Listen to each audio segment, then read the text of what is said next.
ሰላም እንደምን አላችሁ ውድ የመናኔ ዘበአማን ሚዲያ ተከታታዮች። እንደሚታወቀው ሁላችንም ያለነው በሱባኤ ወቅት ነው። በዚህ በሱባኤ ወቅት ደግሞ አብዝተን ከምንፈጽማቸው ተግባራት መካከል አንዱ ጸሎት ነው። ቤተክርስቲያናችንም ስለ ጽድቅ ፍርድ 7 ጊዜ በቀን አመሰግንሃለሁ የሚለውን የዳዊትን መዝሙር መሰረት አድርጋ በቀን 7 ጊዜ ወደ እግዚአብሔር እንድንጸልይና እንድናመሰግነው የጸሎትና የምስጋና ስርዓት ሰርታልናለች። የተቻለው ግን ከዚህም በላይ አብዝቶ ቢጸልይ ትሩፋት ይሆንለታል እንጂ አበሳ አይሆንበትም። ቅዱስ ዳዊት በመዝሙሩ እግዚአብሔርን ሁል ጊዜ ያባርከዋለሁ ምስጋናውም ዘወትር ባፌ ነው እንዳለ ማለት ነው። ከነዚህ ከ7ቱ የጸሎት ጊዜያት መካከል የጠዋትና የማታ ጸሎት በቤተ ክርስቲያን እንዲሆን የታዘዘ ሲሆን የቀረው ግን በቤትና በማንኛውም ቦታ እንዲጸለይ በፍትሐ ነገሥት አንቀጽ 14 ቁጥር 548 ላይ ተደንግጎልናል። ከዚህ በተጨማሪ በቀንና በሌሊት የሚጸለየው ጸሎት በብዛት ከመዝሙረ ዳዊት እንዲሆን ታዟል። ከዚህ በማስከተል 7ቱን የጸሎት ጊዜያት የሚባሉትን አጠር አድርገን ወደ እናንተ ልናቀርብላችሁ ወደናል። የመጀመሪያው የማለዳ የምስጋና ጸሎት ነው። ይህ ሰዓት የሌሊቱ ብርድና ጨለማ አልፎ የመዓልቱ ሙቀትና ብርሃን የሚተካበት ሰዓት በመሆኑ ብርዱን አስወግዶ ሙቀቱን ጨለማውን አሳልፎ ብርሃኑን ለሰጠን የብርሃን አምላክ ጸሎትና ምስጋና የምናቀርብበት የመጀመሪያ የጸሎት ክፍል ነው። በማለዳ እግዚአብሔርን እያመሰግናችሁ የምታቀርቡት ጸሎት የቀደመውን ብርሃንና ብሩህን ቀን አምጥቶ ጨለማውንና የሌሊቱን ፍርሃት ስላስወገደልን ነው ተብሎ በሐዋርያት ሲኖዶስ እንደተጻፈልን ማለት ነው። ጠዋት ፀሐይ ከመውጣቱ በፊት ከመኝታችን ተነስተን እጃችንን ታጥበን ማንኛውንም ሥራ ከመስራታችን አስቀድመን መጸለይ ይገባናል። በዚህ የማለዳ ጸሎት ሌሊቱን በሰላም ጠብቆ ላሳደረን አምላክ ይትቀደስ ስምከ ብለን የተቀደሰውን ስሙን ምስጋና እናቀርባለን። ቀኑን በሰላም አውሎ ስራችንን እንዲያከናውንልን ደግሞ ወይኩን ፈቃድከ ብለን ፈቃዱን እንጠይቃለን። ያለ እግዚአብሔር ፈቃድ ማድረግ የምንችለው ነገር የለምና ማለት ነው። በዚህ በማለዳ የጸሎት ክፍለ ጊዜ ቤተክርስቲያናችን ልጆቿ የዕለቱን የዳዊት መዝሙር እንዲያደርሱ ስርዓት የሰራች ሲሆን ነገር ግን አንድ ሰው በተለያየ ምክንያት ይህንን ማድረግ የማይቻለው ከሆነ ቅዱስ ያሬድ እንደነገረን 10 የሚደርሱ መዝሙራትን መጸለይ ይገባናል። እነዚህም በማለዳ የሚጸለዩ መዝሙራት የሚከተሉት ናቸው።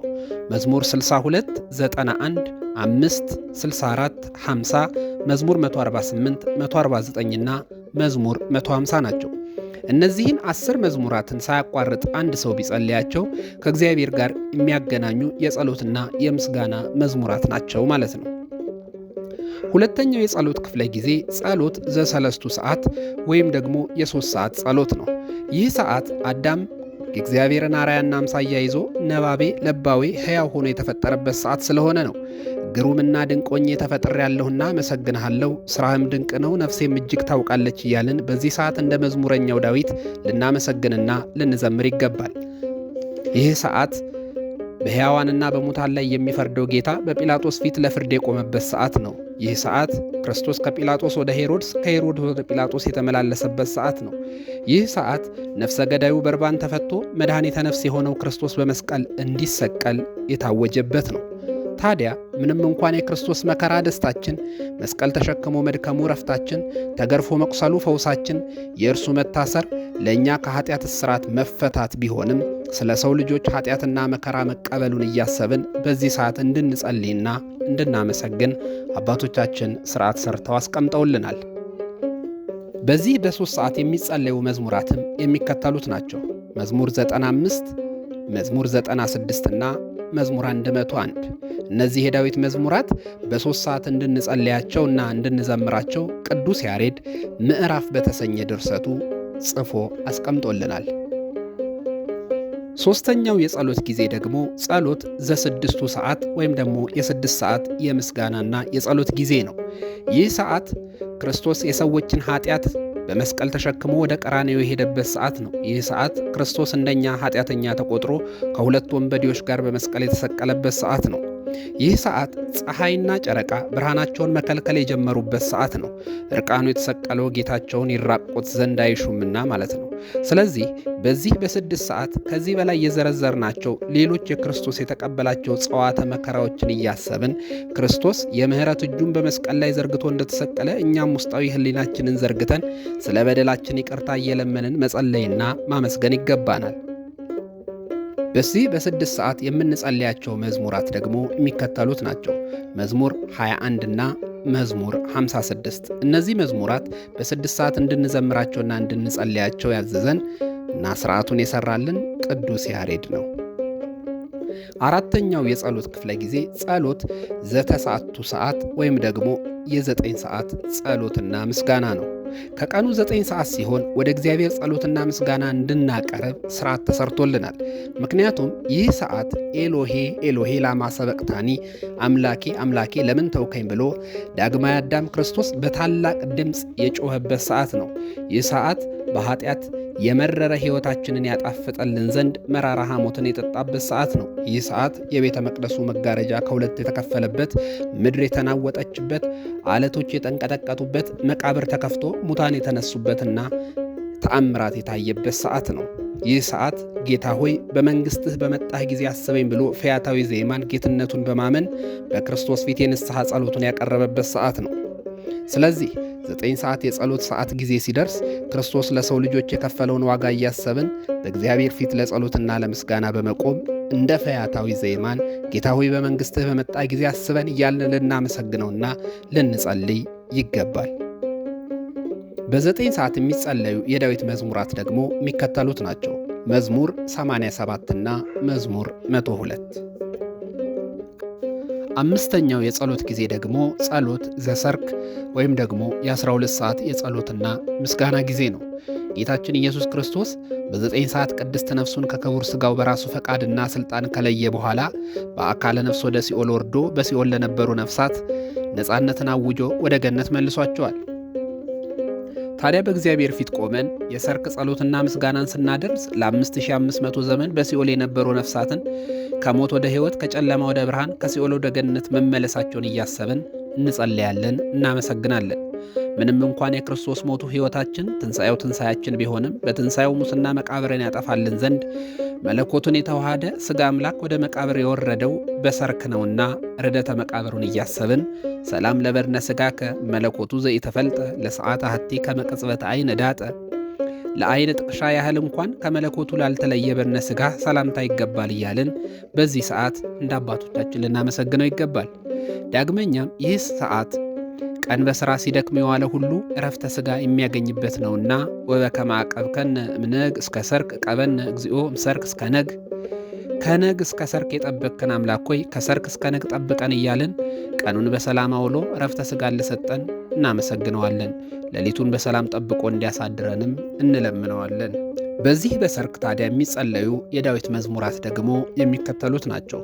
መዝሙር 23፣ መዝሙር 92፣ መዝሙር 40 እና ጸሎት ዘሰለስቱ ደቂቅ። ስድስተኛው የጸሎት ክፍል ደግሞ ጸሎት ዘነዋም ወይም ደግሞ የመኝታ ጊዜ ጸሎትና ምስጋና ነው። ይህ ሰዓት ከስሙ እንደምንረዳው ራት ከበላም በኋላ ወደ መኝታ ክፍላችን ከመሄዳችን በፊት ከምሽቱ 3 ሰዓት ጀምሮ ጸሎትና ምስጋና ለአምላካችን አቅርበን ለመተኛት ወይም ዕረፍተ ሥጋ የምንዘጋጅበት ሰዓት ነው። በሰላም ቦቱ እሰክብ ወእነውም እስመ አንተ በተስፋ ባሕቲትከ አይደርከኒ፣ በእርሱ በሰላም እተኛለሁ አንቀላፋማለሁ፣ አቤቱ አንተም ብቻ በተስፋ አሳድረኸኛልና ብሎ በዳዊት መዝሙር እንደተነገረ በዚህ ሰዓት በጸሎተ እግዚአብሔር ጋር የሚነጋገሩ ሰዎችን ሁሉን በሚችል አምላክ ጥላ ስር ያድራሉ። አጋንንት የሰው ልጆችን ለመዋጋት የሚያርፉበት ጊዜ ባይኖርም ይህ ሰዓት ግን ሰይጣን ሰዎችን በጽኑ የሚዋጋበት የፈተና ሰዓት እንደሆነ የታወቀ ነው።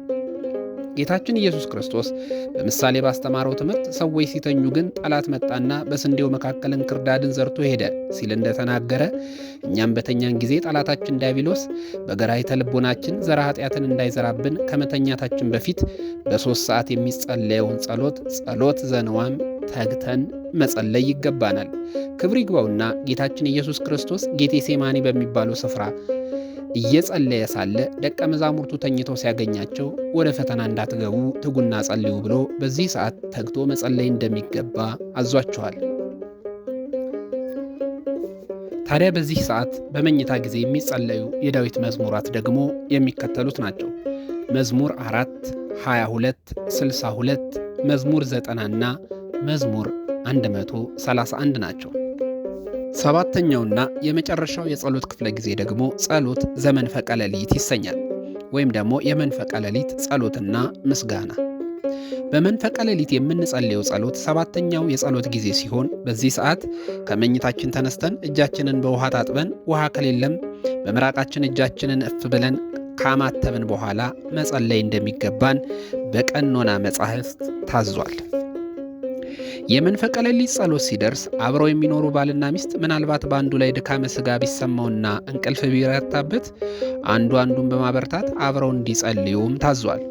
በመንፈቀ ሌሊት ተነስቶ እንድንጸልይ ከታዘዝንባቸው ምክንያቶች መካከል ጥቂቶቹ የሚከተሉት ናቸው። ይህ ሰዓት ጌታችን ኢየሱስ ክርስቶስ መቃብር ክፈቱልኝ፣ መግነዝ ፍቱልኝ ሳይል ሙስና መቃብርን አጥፍቶ በገዛ ሥልጣኑ ሞትን ድል አድርጎ የተነሳበት ሰዓት ነው። ይህ ሰዓት በቅናተ ሃይማኖት ወገባቸውን ታጥቀው ፍቅርን ዘይት ልባቸውን ማሰሮ ሞልተው የጽድቅ መብራት አብርተው በመንፈቀ ሌሊት የሚመጣውን ሰማያዊ ሙሽራ ለመቀበል የምንዘጋጅበት ሰዓት ነው። ይህ ሰዓት ነቢየ እግዚአብሔር ቅዱስ ዳዊት መንፈቀ ሌሊት እትነሳ ከመ እግነ ይለከ በእንተ ኩነኔ ጽድቅከ፣ ስለ ጽድቅ ፍርድ በእኩለ ሌሊት አመሰግንህ ዘንድ እነሳለሁ ብሎ እግዚአብሔርን ያመሰገነበት ሰዓት ነው። ይህ ሰዓት ጳውሎስና ሲላስ በእስር ቤት ውስጥ እግራቸውን እጃቸውን ከግንድ ጋር ታስረው ሳለ እየጸለዩ እግዚአብሔርን በዜማ ያመሰገኑበት ሰዓት ነው። ስለዚህ እኛም ከዚህ በላይ የተዘረዘሩ ምክንያቶችን በማሰብ በዚህ ሰዓት በጸሎትና በምስጋና በእግዚአብሔር ፊት ለመቆም መዘጋጀት ይኖርብናል። ይህ ሰዓት ድካመ ሥጋ የሚበረታበት እንቅልፍ የሚያይልበት ሰዓት ቢሆንም ጸሎቱ ሊቋረጥ የማይገባው ጸሎት ነው። ታዲያ በዚህ በመንፈቀ ሌሊት የሚጸለዩ የዳዊት መዝሙራት ደግሞ የሚከተሉት ናቸው። መዝሙር 16፣ መዝሙር 21፣ መዝሙር 41፣ መዝሙር 76፣ 87፣ መዝሙር 120 እና መዝሙር 133 ናቸው። ውድ አድማጮቻችን እንግዲህ እንደሰማችሁት ጸሎት ማለት ሰው እግዚአብሔርን እያመሰገነ ስርየተ ኃጢአትን እየለመነ ወደ ፈጣሪ የሚያቀርበው ልመና፣ ምስጋና ከእግዚአብሔር ጋር የሚያደርገው መንፈሳዊ ንግግር ነውና እነዚህን የጸሎት ጊዜያትን እያሰብን በመጸለይ ስለ ኃጢአታችን ስርየት እንድናገኝና የመንግስቱ ወራሾች እንድንሆን አምላካችን እግዚአብሔርን እየለመንን ሱባኤያችንን በሰላም እንዲያስፈጽመን እየለመንን ጸሎታችንን ሳናቋርጥ እንድንጸልይ ይሁን እያልን መልእክታችንን እናስተላልፋለን። ስለነበረን ጊዜ መልካም ሁሉ ተመኘንላችሁ። ደግሞ ሱባኤያችንን ፈጽመን በሰላም ለመገናኘት ያብቃን።